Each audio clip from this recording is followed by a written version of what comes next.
कि ये कहानी एक सच्ची घटना पर आधारित है। दोस्तों ये कहानी योसी नाम के एक आदमी की है जो कि अमेज़न के घनी जंगल में भटक जाता है और क्या वो उस जंगल से बाहर निकल पाता है या नहीं, चले जानते हैं। दोस्तों इस फिल्म के लीड कैरेक्टर हैं हमारे हैरी, जिनको कि आपने हैरी पॉटर मूवीज़ में देखा होगा, जिनका नाम होता है योसी घिन्सबर्ग। वेल मूवी शुरू होती है और योसी हमें बताता है कि वो एक अलग लाइफ जीना चाहता है, वो उड़ना चाहता है, वो दौड़ना चाहता है, लेकिन वो रुकना नहीं चाहता है। जी हाँ दोस्तों, जैसे कि हम सभी यंगस्टर चाहते हैं अपनी लाइफ जीना। और हम योसी को देखते हैं जो कि अपनी मंजिल पर पहुंच चुका है। ये ऑस्ट्रेलिया की बहुत ही खूबसूरत जगह होती है। योसी बहुत ही ज़्यादा एक्साइटेड होता है जंगल में जाने के लिए। यहाँ उसकी मुलाकात मार्कस नाम के आदमी से होती है जो कि एक टीचर होता है और यहाँ ये दोनों एंजॉय करना चालू कर देते हैं। और अब ये दोनों जंगल में एक रात के लिए रुकते हैं और अगली सुबह मार्कस योसी को लेकर अपने एक और दोस्त से मिलवाता है जिसका नाम होता है केविन। सो गाइस, केविन एक हाइकर और एक फोटोग्राफर होता है। अब इन तीनों की आपस में बहुत अच्छी दोस्ती हो जाती है। और कैंप में योसी को एक लड़की मिल जाती है और योसी भी उसे पसंद करने लगता है और दोनों एक दूसरे के साथ एक क्वालिटी टाइम स्पेंड करते हैं और दोनों को प्यार हो जाता है। अब इसके बाद योसी अगली आती है, तुम अमेरिकन हो? योसी बोलता है कि नहीं। दोस्तों इस आदमी का नाम होता है कार्ल और ये भी हमारी मूवी का लीड कैरेक्टर है। कार्ल को जंगल के बारे में सारी जानकारी होती है। वो योसी को बताता है कि अगर जंगल का असली अनुभव तुम्हें लेना है तो तुम्हें जंगल के बीच में जाना होगा। वहाँ इंडियंस आदिवासी रहते हैं जिसे आज तक किसी ने नहीं देखा है। ये सारी बातें सुनकर योसी को अपनी तरफ वो आकर्षित करता है, जिसके बाद योसी सारी बातें मार्कस और केविन को बताता है और उन्हें भी जंगल में चलने के लिए बोलता है। योसी बोलता है कि सभी ट्रैवलर जो यहाँ पर आते हैं वो यहाँ के आसपास घूमते हैं और वापस चले जाते हैं। हमें उनके जैसा नहीं करना है, हम लोगों को कुछ अलग अनुभव लेना चाहिए।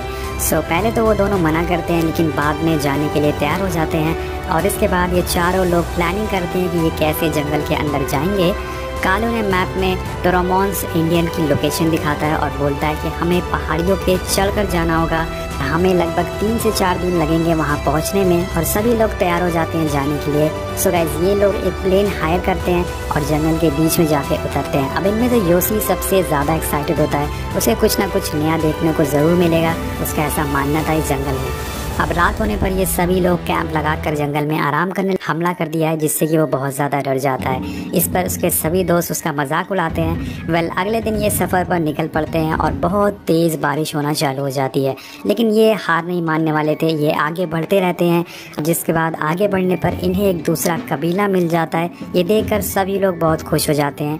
यहाँ पर दोस्तों जितने भी लोग होते हैं इस कबीले में वो सभी कार्ल को जानते थे और सभी लोग एक अच्छा टाइम बिताते हैं इन गाँव वालों के साथ। और यहाँ पर योसी को एक गोल्ड का टुकड़ा भी मिल जाता है जिसके बारे में उसे कार्ल ने बताया था। एक्चुअली में दोस्तों यहाँ आने से पहले कार्ल ने इन्हें बताया था कि हमें जंगल में सोना भी मिल सकता है। सो पहले तो इनको इस बात पर यकीन नहीं था, लेकिन अभी ये सारी बातें सच होना चालू हो गई है। अब ये चारों गांव वालों को अलविदा बोलकर यहाँ से अपनी मंजिल पर निकल पड़ते हैं, वो इंडियन आदिवासी लोगों को ढूंढने के लिए जिन्हें आज तक किसी ने नहीं देखा है। अब चलते चलते इन्हें फिर रात हो जाती है और कार्ल एक बंदर को मारकर सभी को फ्रेश भोजन करवाता है और अगले दिन सुबह ये फिर चलना चालू कर देते हैं। लेकिन दोस्तों अब मार्कस की हिम्मत टूटने लगती है। चलते चलते उसके पैरों में छाले पड़ जाते हैं और उसके पैरों की बहुत ही बुरी हालत हो जाती है, क्योंकि मार्कस सबसे कमज़ोर होता है इनमें से और उसकी वजह से इनको फिर से एक दिन के लिए वहीं जंगल में रुकना पड़ता है। यहाँ पर योसी और केविन आपस में बात कर रहे होते हैं कि मार्कस लड़कियों की तरह बिहेव कर रहा है, हमें उसे इस ट्रिप पर नहीं लाना चाहिए था। अगर वो ऐसे ही करता रहा, अगर वो ऐसे ही धीरे धीरे चलता रहा तो कुछ दिनों में बरसात चालू हो जाएगी और हम यहीं फंस जाएंगे। अगली सुबह होने पर मार्कस की हालत और ज़्यादा ख़राब हो जाती है और वो सही से और ज़्यादा चल नहीं सकता है। अब यहाँ पर जो कार्ल होता है वो बोलता है कि कबीला पहुँचने में अभी भी 3 से 4 दिन लग सकते हैं और मार्कस चल नहीं सकता है, जिस पर योसी बोलता है कि कोई बात नहीं, हम उसे उठा कर ले जाएंगे। इस बार पर कार्ल हंसने लगता है और बोलता है कि ऐसा पॉसिबल नहीं है। कार्ल यहाँ पर सभी को वापस जाने के लिए बोलता है, लेकिन योसी इतनी दूर से यहाँ तक आया है और अब वो हार नहीं मानने वाला है। जिसके बाद केविन एक बीच का रास्ता निकालता है। वो बोलता है कि हम पानी के रास्ते जाएंगे जिससे मार्कस को चलना ना पड़े। काल उन्हें बताता है कि इतना आसान नहीं है नदी के रास्ते जाना, उसमें हमारी जान भी जा सकती है। लेकिन ये तीनों किसी तरह से उसे मना लेते हैं और एक राफ्ट बनाना चालू कर देते हैं और बहुत मेहनत के बाद एक राफ्ट बनकर तैयार हो जाती है। काल बोलता है कि सब लोग मुझे फॉलो करेंगे, जैसे मैं बोलूँगा राफ्ट उधर घुमाना है। अब ये निकल जाते हैं, लेकिन पानी का रास्ते से जाना इतना आसान नहीं होता है दोस्तों कि राइट घुमाओ। अब नदी का बहाव इतना ज़्यादा तेज़ होता है कि ये लोग उसमें बहना चालू हो जाते हैं, जिससे कि इनकी बोट बहाव में बहना चालू हो जाती है। अब केविन बोलता है कि हमें नदी के बहाव में चलना चाहिए, लेकिन काल उसकी बातें नहीं मानता है और दोनों में यहाँ बहस होना चालू हो जाती है। लेकिन योसी इन्हें रोक लेता है और राफ्ट को किनारे लगाता है। यहाँ पर दोस्तों काल इन पर बहुत गुस्सा होता है कि तुमने मेरी बात क्यों नहीं मानी है। काल इन सभी को बोलता है कि हम आज रात के लिए यहीं रुकेंगे और फिर कल अपना सफ़र आगे तय करेंगे। अब योसी केविन के पास आता है और आपस में बात करता है कि लगता है काल को तैरना नहीं आता है, इसलिए वो पानी से डरता है। वेल दोस्तों, ऐसा सच भी होता है। काल को एक्चुअल में तैरना नहीं आता था, इस वजह से वो नदी के रास्ते नहीं जाना चाहता था। और अब इसी तरह से जंगल में रात काटने के बाद अगला दिन भी आ जाता है, लेकिन काल यहाँ पर अपना इरादा बदल लेता है। वो पैदल चलकर जाने के लिए बोलता है और इस बात को सुनकर इनकी परेशानी और ज़्यादा बढ़ जाती है, क्योंकि काल इनकी बातें मानने से इनकार कर देता है। यहाँ पर जो मार्कस होता है वो भी फैसला लेता है कि वो काल के साथ पैदल ही चलकर जाएगा। सो गाइस दोस्तों, यहाँ पर ये लोग डिसाइड करते हैं कि 2 लोग पैदल चलकर जाएंगे और 2 लोग राफ्ट से चलकर जाएंगे। जिसके बाद काल और मार्कस इन्हें अलविदा बोलकर यहाँ से निकल जाते हैं अपनी मंजिल की तरफ। और वो भी सही से नहीं चल पा रहा था, लेकिन फिर भी उसके अंदर जुनून होता है, उसके अंदर हिम्मत होती है। वो बोलता है कि मैं अपनी मंजिल पर पहुँच जाऊँगा जैसे भी। इधर केविन और योसी भी राफ्ट लेकर निकल पड़ते हैं। वो दोनों बहुत ही ज़्यादा खुश होते हैं, क्योंकि अब सारा कंट्रोल राफ्ट का उनके पास था। ये दोनों आगे बढ़ना चालू कर देते हैं, लेकिन ये सफ़र इतना आसान नहीं होने वाला था।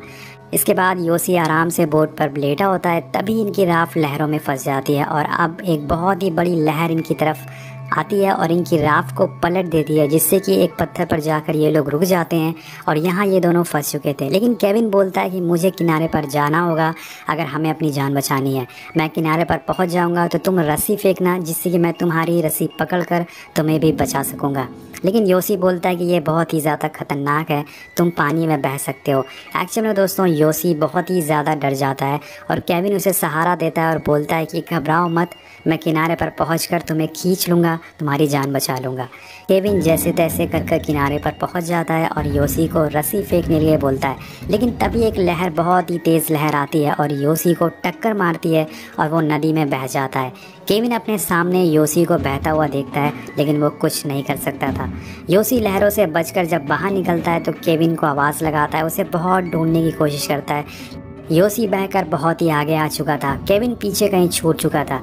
अब योसी इस घने जंगल में अकेले भटक चुका था और इसी पल यहाँ तेज़ बारिश भी होना चालू हो जाती है।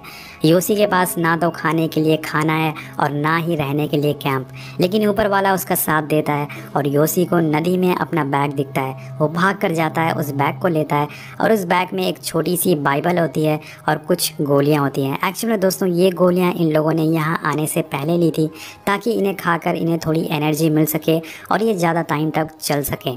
और इसे खाने के बाद योसी को फिर से एनर्जी आ जाती है और वो केविन को दोबारा ढूंढना चालू कर देता है। वो दोबारा आवाज़ लगाता है, लेकिन केविन उसको कहीं भी नहीं था।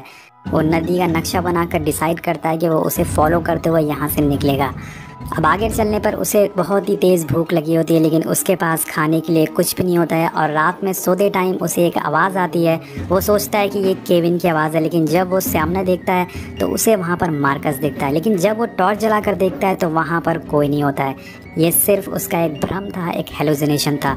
अब अगली सुबह उठने पर उसे अपनी स्किन में कुछ फील होता है। वो एक चाकू से उसे काटता है और दोस्तों रात में सोते टाइम उसकी बॉडी में एक रेंगने वाला कीड़ा चला गया था, जिससे कि योसी स्किन काट कर उसके छोटे बच्चे होते हैं। लेकिन यहाँ पर योसी को इतनी ज़्यादा भूख लगी होती है कि वो उसे ज़िंदा ही खा जाता है और जिसके बाद वो फिर से आगे बढ़ना चालू कर देता है। और यहाँ पर उसकी किस्मत उसका साथ देती है, उसे कुछ लोगों का सामान मिलता है जो कि यहाँ पर छोड़कर चले गए थे। तो योसी डिसाइड करता है यहाँ पर थोड़ी देर आराम करने के लिए। वो अपने पैर के मोजे निकालता है और उसके पैर बहुत ही बुरी तरह से ज़ख्मी हो गए थे।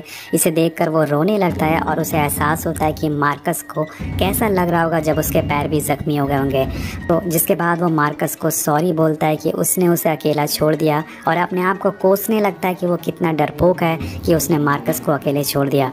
अब नेक्स्ट मॉर्निंग वो फिर से चलना चालू कर देता है और यहाँ उसे पैरों के निशान मिलते हैं। तो वो सोचता है कि केविन कहीं आसपास ही है, लेकिन तभी उसे वहाँ पर एक अंडे मिलते हैं जो कि उसने खाए थे। मतलब योशी घूम फिर कर उसी जगह पर दोबारा आ चुका है और ये जानकर वो और ज़्यादा निराश हो जाता है, वो बहुत ही गुस्से में आ जाता है।